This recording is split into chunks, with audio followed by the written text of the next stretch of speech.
أعوذ بالله من الشيطان الرجيم. بسم الله الرحمن الرحيم.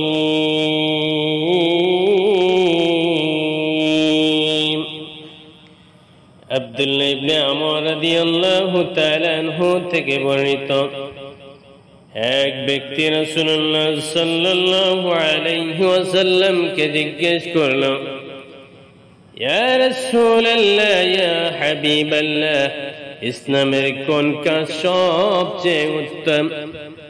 আল্লাহর নবী বলেন, তুমি লোকদেরকে খানা খাওয়াবে এবং চেনা অচেনা সকলকে সালাম দিবে, এটাই হলো ইসলামের সবচেয়ে উত্তম কাজ। অর্থাৎ অন্য মুমিনদেরকে খাদ্য খাওয়ানো, অন্য মানুষদেরকে খাদ্য খাওয়ানো এবং পরিচিত অপরিচিত সকলকে সাক্ষাৎ সালাম দেওয়া ইসলামের সর্বোত্তম কাজ।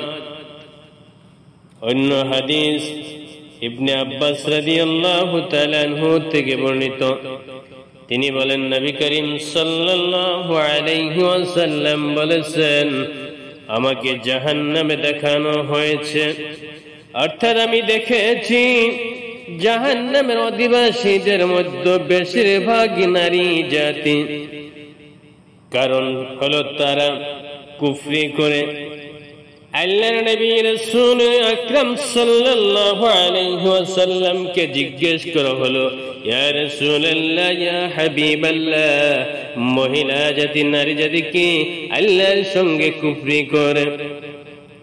আল্লাহর নবী বলেন, না, তারা আল্লাহর সাথে কুফরি করে না, তারা স্বামীর অবাধ্য হয় এবং অকৃতজ্ঞ হয়, যাকে ইসলামী পরিভাষায় স্বামীর সাথে কুফরি বলা হয়।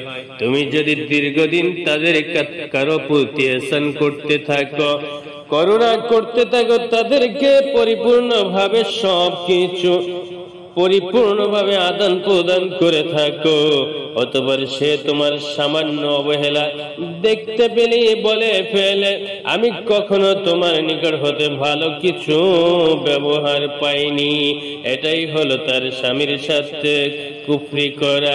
রাসূল করিম সাল্লাল্লাহু আলাইহি ওয়াসাল্লাম বলেন, ওই সমস্ত মহিলা যারা তার স্বামীর প্রতি অকৃতজ্ঞ হয়, অর্থাৎ তার স্বামী তাকে সারা জীবন ভরণ পোষণ দিল, লালন পালন করলো, খাওয়ান পরান দিল, কিন্তু কোনো একদিন যদি কোনো কারণে তার স্বামীর সাথে কিছু অমত হয়ে যায়, দ্বিমত হয়ে যায়, সাথে সাথে সে ঘোষণা করে দেয়, আমার স্বামী, তোমার ঘরে আমি আসলাম, কিন্তু তোমার ঘরে এসে আমি কোনদিন শান্তি পেলাম না, যেটাকে রাসূল করিম সাল্লাল্লাহু আলাইহি ওয়াসাল্লাম বর্ণনা করেছেন কুফরি হিসাবে।